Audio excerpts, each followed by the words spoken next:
Karina Bach participa do podcast do Balaio. Porque você é uma estrela, uma mulher muito bonita, muito desejada, muito vista. O meio que você vivia, porque a sua virada foi muito radical, né? Você não foi mudando, você mudou, você virou a chave. Pô! Eu mudei. E eu acho que foi um período que estavam todos também meio reclusos por conta do Covid. Sim. Foi bem ali.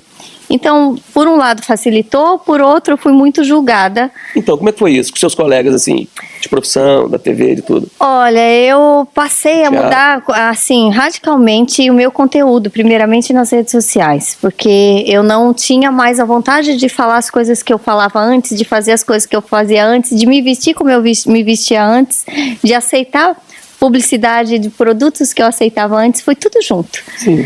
Então, realmente, eu mudei de uma forma radical, e eu não vejo isso de forma negativa, porque eu acho que isso acelerou também o meu processo. Uhum.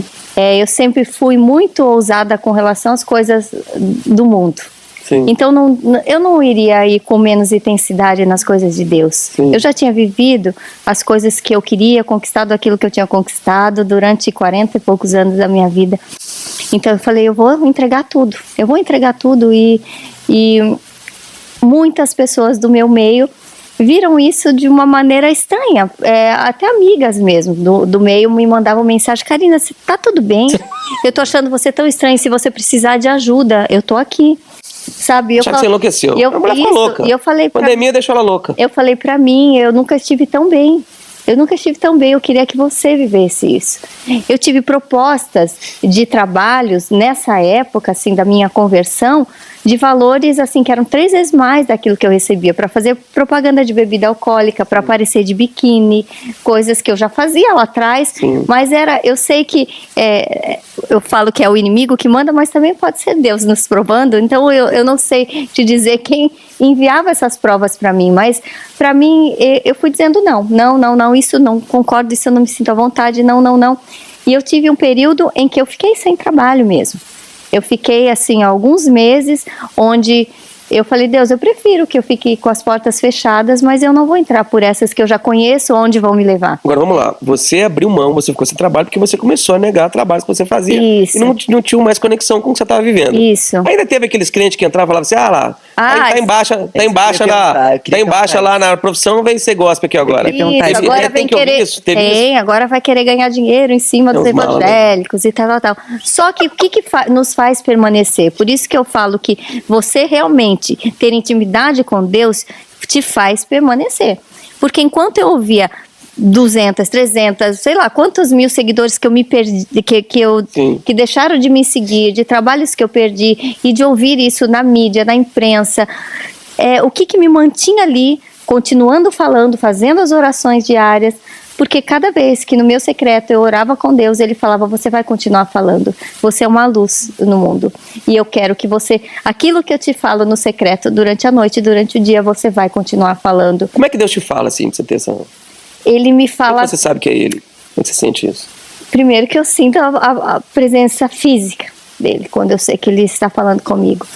E eu tenho um particular, eu falo que cada um, né, fala com Deus de uma forma.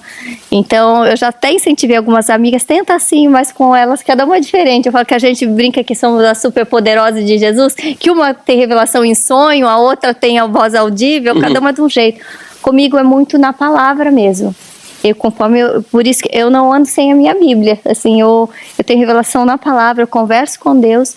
E na leitura ele vai me dando visões ali, nas páginas, assim, ele dá visão, as palavras saltam assim de uma maneira que é específico para aquilo que eu estou perguntando, e às vezes eu fico horas conversando, daí ele fala, vira a página, eu viro a página, não, agora volta, não, você não prestou atenção naquela frase, é um diálogo com a Bíblia junto. Então o próprio Senhor falava, não, você vai continuar falando.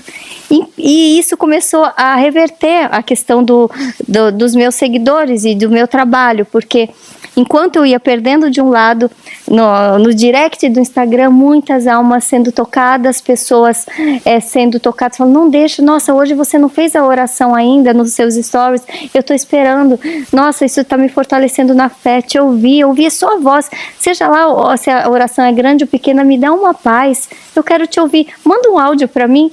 E aquilo eu comecei a entender qual era o propósito, por que Deus estava querendo que eu continuasse. Então, o restante, as retaliações, a zombaria, se tornaram pequenas demais diante das vidas sendo salvas e de viver aquilo que Deus queria que eu vivesse, né?